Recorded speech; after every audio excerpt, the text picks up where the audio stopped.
Bem, já comentamos, né, no início da edição de hoje sobre o excesso de velocidade.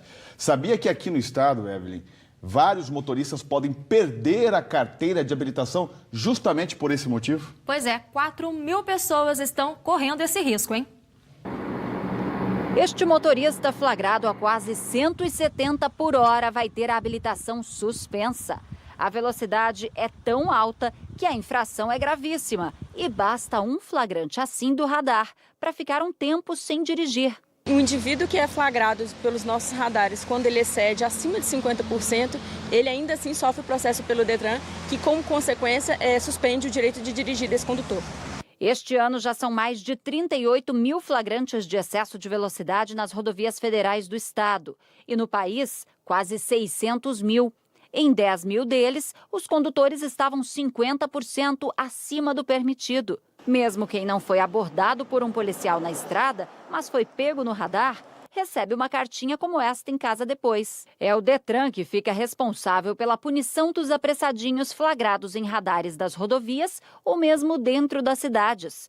E nem adianta achar que o excesso cometido durante uma viagem para outro estado não será punido. Condutor de outro estado for pego em excesso de velocidade aqui no Mato Grosso do Sul, quando essa infração efetivamente for transformada em penalidade de multa, o órgão de origem da habilitação dele vai receber essa informação e vai instaurar o processo administrativo, assim como condutores de Mato Grosso do Sul que são autuados em outros estados. Em Mato Grosso do Sul, o excesso de velocidade é a principal causa de suspensão das habilitações. Por este motivo, foram 8.000 processos abertos no ano passado e já são 4.000 este ano. Os riscos do excesso de velocidade são inúmeros.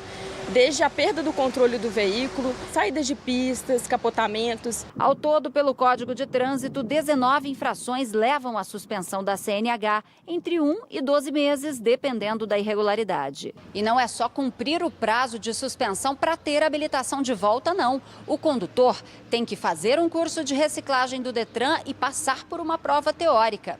Para isso, tem que desembolsar em torno de R$300. Ronei acabou de passar por tudo isso.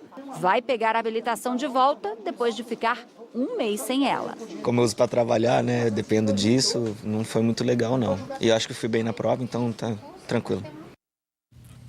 A multa para o excesso de velocidade pode chegar a R$880. Quando o condutor não é encontrado para ser notificado em casa, por exemplo, o nome dele é publicado em Diário Oficial com o comunicado da suspensão da carteira de habilitação. E aí, quem não concorda com isso tem um prazo de 15 dias para recorrer no próprio Detran.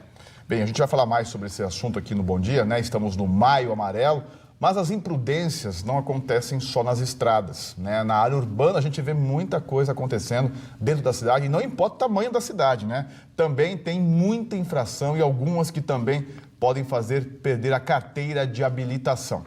Por isso que nós convidamos o tenente-coronel e comandante do Batalhão de Trânsito, José Longato. E aí, para bater um papo com a gente sobre isso, se você quiser participar da nossa conversa, você pode mandar uma mensagem pelo nosso WhatsApp, já está aqui com a gente, é o 99804-4400. É muito comum a gente achar que absurdos de excesso de velocidade, como esses que a gente viu aí na reportagem, 200 por hora, enfim, coisas absurdas, só acontecem nas rodovias. Claro, guardadas as proporções, acontecem também nas cidades. A gente vê aí carros capotando em esquinas, cruzamentos.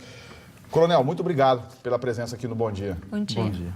A gente está no Maio Amarelo. É claro que o maio é um mês de referência para debater o trânsito, mas a gente percebe que ao longo do ano a gente vê números impressionantes e tristes, né?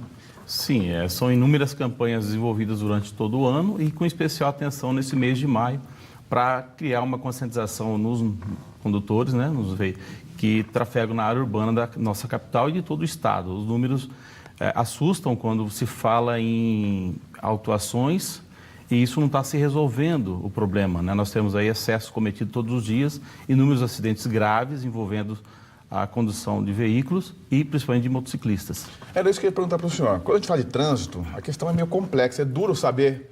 É difícil saber qual que é o problema ou os problemas, quais os problemas. A polícia enxerga de que forma? Quais são os gargalos aí que precisam ser melhorados para que a gente tenha um trânsito mais tranquilo, vamos dizer assim? O primeiro seria o respeito ao usuário das vias, né? Eu não posso estar conduzindo meu veículo de forma a desrespeitar, a achar que eu estou numa disputa o tempo todo de chegar primeiro, de não respeitar uma sinalização, cruzar um semáforo e acabar atingindo outro veículo até de forma grave, com consequências trágicas para a família, com o desdobramento desse acidente vai ocorrer, para aquela dimensão que isso vai alcançar, o envolvimento de pessoas que vão estar cuidando daquela pessoa que foi vítima de um acidente. A gente fala muito aqui do excesso de velocidade, mas tem um outro item que vem chamando a atenção, que é a questão da embriaguez ao volante, que tem se tornado comum. Já é um problema realmente? Todos os dias o batalhão de trânsito conduz pessoas por embriaguez alcoólica na direção veicular às delegacias de polícia da nossa capital. Infelizmente. Está faltando fiscalização, blitz, o que é que tem sido feito para tentar inibir isso? Precisa ter uma mudança de cultura do nosso condutor. Nós vemos que é um problema cultural o consumo de bebida e o uso do veículo. Não existe um respeito, olha, consumir uma bebida, não posso dirigir, passo a direção para um próximo, ou vou de táxi, ou pego um outro meio de transporte e deixo meu veículo sem uso naquele momento, porque eu estou sem condições de fazer essa direção de uma forma segura e garantir a minha integridade, como também do usuário da via. Coronel, muito se fala em formação do motorista ou do motociclista. A gente recebeu mensagens aqui já, né, de instrutores de carro dizendo assim, olha, se os motoristas fizessem o que é passado nas aulas, na formação, para tirar a carteira, muitos desses acidentes ou dessas irregularidades não estariam acontecendo. O senhor acha que a formação ainda é precária, precisa ser melhorada? Qual que é o ponto de vista da polícia em relação a isso? Não, o que nós temos acompanhado é que houve uma evolução na formação dos condutores, é passado a estes a responsabilidade que tem que ter para com a direção do seu veículo, porém parece que isso se esquece em pouco tempo após se habilitarem. Se existe um respeito nesse período temporário de 1 ano, até ter sua habilitação de forma definitiva, após esse período começa a se praticar várias infrações. E o que nós temos de dados a nível de Estado, a infração que mais ocorre na nossa capital hoje é a falta de habilitação para conduzir um veículo. É justamente essa mensagem que está chegando aqui para a gente. Muita reclamação em relação a pessoas que não são habilitadas e acabam se envolvendo em vários acidentes, né? A gente viu ali a imagem, até pedi para rodar um pouquinho de novo essa imagem, que é uma imagem interessante, que as aulas, como o senhor disse, a formação também vem evoluindo, né? Hoje nós temos simuladores, né? Quer dizer, é uma coisa que não se tinha aí há alguns anos atrás.